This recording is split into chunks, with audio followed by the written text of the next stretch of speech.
I don't really have much. I just want to kind of get on and show face. Um, this morning I was thinking, I was like, oh, let me reschedule it for next week. But that I just don't think is a viable option. I do want to be present to at least, hey, I'm here, right? So for this month, the goal had been to complete the offering pageantry, right? The presentation of it all, which meant creating a video, 10 to 15 minutes, that basically told the whole story, putting that within a website that allows the viewer to succinctly follow through and each component to be necessary, clear, concise, and pack a punch, which actually we're 3 days away from completing. Where we're behind, well, I guess that would kind of be the part of where you're behind. Because when we created the video, I released it and I asked for a little bit of feedback, and we got a lot of feedback. I had many emails, probably 157, I think it was. A lot of text, a lot of phone calls. I don't know the number of those, but altogether about maybe like 160, 170 individual advice back. And I did my best to apply all of that advice into a recreation. A lot of the advice was the personal video, while the understanding is it is important, should not lead, in which case I have disconnected that video and I'm going to put it in the About Us section as a video, which I think is okay. If you want to know about us, well then here's About Us. Also, the video itself, there were some criticism of, I don't really know what you're talking about. I showed it to a friend and he doesn't know what you're talking about. In which case I realized, and this is the main reason I had to get it out, I'm biased, conformationally biased, and it's outside of my control. This is all I do all day. Therefore, everything I do, I think is perfect, because operating under the alternate presumption leads to nothing getting done. I can only do things to the best of my ability, which is the presupposition to achieving what I believe is perfect. Now, of course, if I was perfect, a lot of things in my life might be a little different. But I can promise you there's plenty of people, including one who reminds me quite regularly through means of the total universe, that I'm not perfect. That being said, I release it to, and that's what I love about Rhino so much. You know, there's a lot I love about Rhino, but probably the thing that I love the most is that everyone is not shy to tell me exactly how they feel. In fact, everybody knows, if you tell me how you exactly feel, I will always infinitely respect it more, and Rhino will respect it more than just telling me my flagellance smells like roses. In fact, probably the one relationship, well, you know, in life you have, especially if you're Italian, you believe that you get three soulmates from the opposite sex, right? First was the high school sweetheart, who we were each other's first for everything and went through similar life experiences. And then you part. She lives in Colorado, haven't spoke to her in like 20 years, but she'll always be, number one. And then there was a person I dated for like 2 years. And it was so funny because the majority of what I loved the most was the banter. She, no matter what, would always take devil's advocate, but she was actually able to argue it. So the highlight of my time with her was constant debate. In fact, all of the traditional things you think a boy would want to do with a really, really pretty girl almost became, default. And, at some point we both realized that and realized we're better friends than not, but we did once love each other, therefore you split. The point of all of this, other than walking down memory lane, because I've been single as a Pringle for like God knows how many years, is that I really appreciate being told constructive criticism. In fact, I have thick enough skin that if you could tell me it's not constructive. In fact, one person wrote on the YouTube who then deleted it. like really awful. Like, this is the worst thing I've ever seen, blah, blah, blah, blah, blah. In fact, one person emailed me, which I then, I think, copy and pasted to everybody else. This is borderline psychotic, in which case I laughed. I don't really know the true definition of psychosis, but I think what I'm trying to do probably aligns with you're crazy enough to think you can do that. What are you, psychotic? And in a bit of a hyperbolic, fun way, I think maybe that individual is tangentially accurate, let's say. Anyway, so to get him back to the part that we have not done, so that process of the video isn't a short one, because when you think of things that last a lifetime or will, once it's done, it then stays stagnant as a fixed variable. Think about going forward how many people you want to see your video, how many people will see the video when they come to the website. A lot. Therefore, if I said to you, hey, this video is going to be seen by 10 people, do you want to improve it? You might say, yeah, 10 people. If I said, hey, this video is going to be seen by a billion people, do you want to improve it? You would say yes.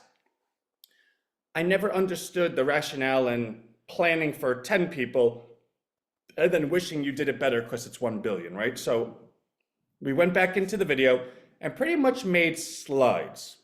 So the beginning of the video is kind of like a 7-part, 30-second each.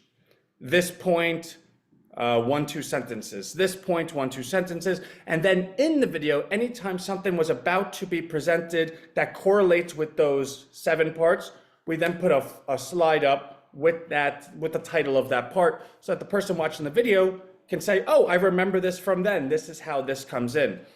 And to that, there's a girl that lives in my building, and it's just like a hi-bye relationship, right? And we were actually talked for the first time the other day. She was coming back from the gym, and did I ask her what she does, or she asked me what I do? Oh no, I sent her, she looked like someone that was in a TV show. So I sent her a picture of the person in the TV show, and she laughed. She's like, my boyfriend and I think that's hilarious. He thinks it actually kind of does look like me. So we laughed. And then I saw her the next day. I was like, did you think it looked like you? And I was like, I obviously don't know you well enough to know, like, I've seen you 10 times, right?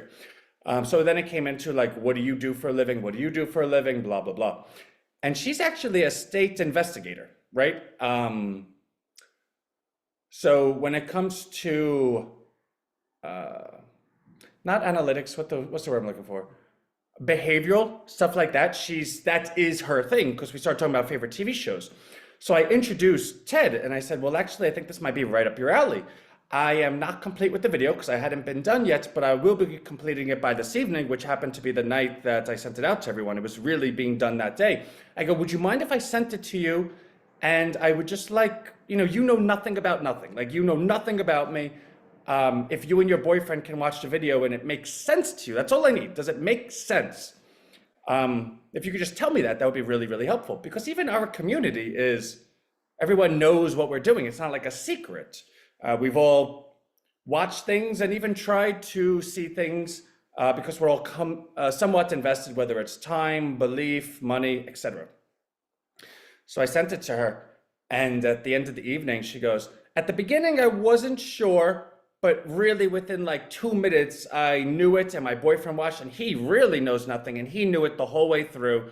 She goes, I can't wait to show it to my boss tomorrow. Now, like, you're gonna, like, what's your boss? Like the head of a intelligence department? Like, I have no idea. I don't really care. But to the point that somebody that's that high up and that significant of an organization, a state investigator, who has a boss that's interested in AI, that she's going to then show it to him because she believes it was good enough. And I've never followed up with it. It's not my business. She's a nice girl, has a boyfriend. It's not like, you want to start that texting relationship, right? But the point of the story being, if that person who is completely so far removed that only knows AI as in like, oh, I kind of know something about AI, and her boyfriend who knows nothing about nothing, that just clearly knows how to get a pretty girl because God, good job for that guy. That's a good thing. So anyway, so all of that is meant to say that I believe the video is exactly what we wanted right now. The site I am working on. In fact, I do have a rough draft. If I made it to live, I can show people, but I really don't want to do that right now. It probably needs maybe another 7 to 10 hours on it, but it is sectioned, the first section, then like an about us. But I think I'm going to move the about us because I don't want that video to interrupt the flow. There's who is this presentation for? Why is this presentation matter? How does this presentation matter kind of thing. And then there's a frequently asked questions portion. Oh, then there's a 9 box of what people say, but not our community, but like Satya Nadella, his quote, Mark Zuckerberg, his quote, Elon, his quote. And all of the quotes are going to be relevant because our patent covers all of them. Then it's going to be a frequently asked questions part, but it's not going to be traditional, like, hey, how does this work? It's going to be something directed at the person in terms of, do you think this patent covers everything? Here it is, input it into your LLM model, like your ChatGPT, and ask the questions yourself. And that's really rough off the top of my head, but I think what I want to do is I want to make sure that the reader can answer their own questions rather than me presupposing what their question is and answering it in my words. I want to actually give them questions and give them the ability to answer it themselves. Okay. Once that's completed, which I do believe will be by Wednesday, Friday the latest, which actually puts us at the 31st. So it would have been done this month, but the parts that we missed was beginning that outreach. That outreach will begin by February 1st, which means once that's done, then the outreach is to all of the equity firms. And while that sounds like, well, Ant, that sounds like it's going to be a long process and you're just getting in touch with the decision makers and blah, blah, blah. We've already invested in this, meaning we did 3 months worth of interviews and filter process with PitchBook, whose entire business is liaison between private money and investors alike and people with product that are looking for that service. And the point of that is they have to be so trusted by both sides, right? So for instance, as a private equity firm, if all of a sudden, because you have to collaborate with PitchBook, you have to constantly update your records. Okay, we have this person on the trading desk. We have this person on our investment into AI desk, and this is how much money he has to invest, and this is the deals he's in, this is blah, blah. Like they have a whole department that nurtures those relationships because PitchBook is only successful, it's only valuable if I know I can contact those people. On the other side, if those people believe that PitchBook is just giving out their information to anybody, then they're getting spammed all day, which means they're going to opt out or they're going to sabotage. They're not going to be friendly partners. So you need the investment equity, you need the equity firm like hedge funds, private equity, et cetera, community to be on board and to be friendly as collaborators and welcome engagement.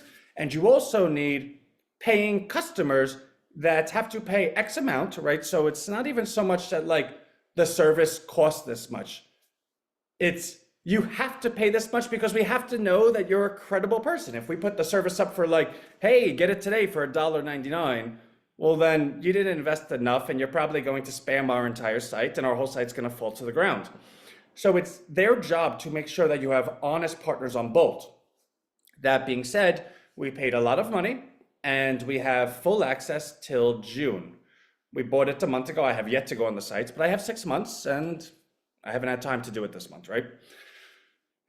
Meaning, once this is done by this Friday, we then move on to step 2, where it's, okay, what is the offer? Now, let me go back because the offer is included in this whole process that'll be done by Friday. So the offer and everything just has to come down to like a 1-page presentation. Hey, Mr. Equity ABC, this is what we have. This is why we think it would benefit you. These are the ways it can benefit you. And what we're doing right now is we're doing a blanket outreach to every individual that is in your field, and we're making them the same offer. Here's the offer. If you'd like to inquire or learn more, please contact me back, ABC. Now, if we believe that we've done all of the steps up to that well, then how many outreaches are going to equal some engagement, some interest? So we turn back the pages and realize that we did get a $2 million offer X amount of months ago, and we turned it down. And, I'd rather, I'm never going to just give anything away. We did a lot of work. In fact, 2 million, I don't even, everyone that's ever got into Rhino is going to make at least 2x, and that doesn't even cover that. So, it is what it is. But the point being, that was one of one. So to a person that was very high up in an equity firm, saw what we had, which was far less organized than it is today, and made it a throw out offer of 2 million. So do we believe that as organized, everything in line, PitchBook approved, blah, blah, and of course they don't endorse, but they did their homework on us. Do we think we can get at least some engagement? And do we think 2 million is probably, really, really low? And I think the answer is yes. I don't know if I want to speculate on amounts. In an ideal world, well, I don't want to speculate on amounts because, again, we're going to post this video, and then the person, presumably that does their homework on us, is going to look at the video and say, he could take that. So let me say, without a shadow of a doubt, 2 million will never be the number. But like I have guided, I believe we'll have these numbers by the end of February, and that March will be the month where we decide which one we're going to accept. Because I don't want this process to be long, and frankly, I'm highly motivated because I have personal ambitions that require my attention.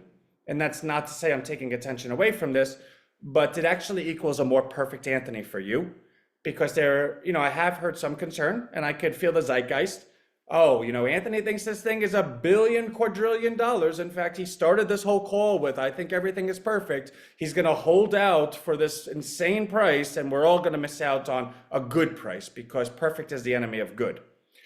If that's even an iota of a concern, that concern is now alleviated and eliminated because, like I just said, I'm highly motivated. And my motivation is I want to retain some type of control. I want to retain some type of equity that allows me to participate for generations to come. I want every investor to make at least 2x, and I want every investor to make 2x and then have some type of equity where they can opt to participate for as long as can be. Now that percentage of equity is not going to be high because you would have been paid back in full and made twice your money at least, which is your investment, you're done. But I want you to have a piece of equity so that you can say, well, I made my money, it was a good investment, and 100 years from now, I still own a piece of it, and now that's worth $1 bajillion, quadrillion, right? So that's my ideal goal. What that number is, I'm not saying out loud for the reasons I had just shared, but that's just where we're at. And it's more so than being highly motivated. The month of March, if I can pull this off, allows me to have exactly what I want in every bucket of my life. And that's, it's one of those things where it's like, if you can land the plane right there and everything is solved, that's important. So as a 20-minute call, which, if I could do this in 20 and get off, that would be really, really cool. That's where we're at. And we'll do another call in 2 weeks. In 2 weeks, presumably, we would have already sent out engagement. And who knows? It's kind of like a lottery ticket. We've been doing this for what, 2 or 3 years, all sharing updates and bop. God forbid, we actually did a good job. And I know that sounds crazy, but you got to remember the context that we're operating in, which allows a certain level of pessimism, is that we don't sell a product. I've never allowed or sought out a $100 million partner. I've never felt we were organized enough to do that. I never felt the timing was there. I always felt like, when we have these calls, as much as it almost seems masochistic, where I come on a call knowing that I'm going to share some news that's like, all right, Ant, we heard this before. It's almost a little selfish in the sense that my selfishness is everyone, in the sense that I have no problem giving you bad news because I know if the news is bad enough, or or or if the subject matter that is the bad news raises any opinion or thoughts, that the community at large is not shy to then share those thoughts with me, which allows me to constantly optimize what we're doing. So, when I make a video like we just did, it's not in a vacuum. If you think back in time and like all the videos we made, I think maybe one would say, well, that's the best we've ever done. And that's not a coincidence. Everything we've ever done has always led to the next thing. And I think that we are at the point where we maxed out what all of our combined input can do. I think we're there. I don't think there's any benefit or any value in continuing to look to adjust. I think we're there. And if that's true, then we're going to lead with our best effort. Whether we succeed or fail, because it is 50-50, right? Like there's only two options. I know to myself that we did the best we could do. And when I say we, I mean all of us. And that's not just like a facetious statement. I know I've constantly taken every email, every call, every text. I know I've constantly made every adjustment. I know I've heard millions of opinions, and I've applied all of them. So when I say, God forbid, it's almost a little bit for humor, but it's almost a little bit for like a little bit of shock value in the positive. Like, God forbid we actually did a good job. And when we unleash this and create that engagement and that contact, like, who knows, maybe like 100% right back. And they go, no, we want it. We'll do this. I have no idea. I know that if everything that we've ever said and tried to do is at least 50% accurate, which we've always acted ethically and morally with logic and foresight, if even some of it is true, then we really are in the best place at the best time. So we're going to see, but for those that have calendars and want to put little thumb pins in them, I would say put a thumb pin for Friday that we would have completed our offering. Put a thumb pin in for Monday that we would have started the engagements. Put a thumb pin in for March 1st that we would have received back 20 interest. And put a thumb pin in for April 1st, well, maybe April 2nd, because April 1st is like Fool's Day. April 2nd, that we would have accepted an offer and likely would have closed. Because one of the prerequisites for any offer that I accept is going to be, you need to close within 2 weeks. I'm not doing like a whole year, like I don't care. If it's like 10% less than the best offer, but you're gonna close in like, I don't know, 24 hours, deal done. So that's where we're at. I'm not going to continue because that 20 minutes I was celebrating is now 20% longer at 24 minutes. And I could see myself doing this until the cows come home. In which case my daughter would sing "Old MacDonald Had a Farm" and start doing the moo sound because she's the love of my life. And my son, but she sings the song. So I love you all, and I will have this uploaded hopefully by the end of today. It's a short call and I don't think I need to edit anything out. So sooner than later. And I'll catch y'all. Yeah, I'll catch y'all later. Love you. Bye.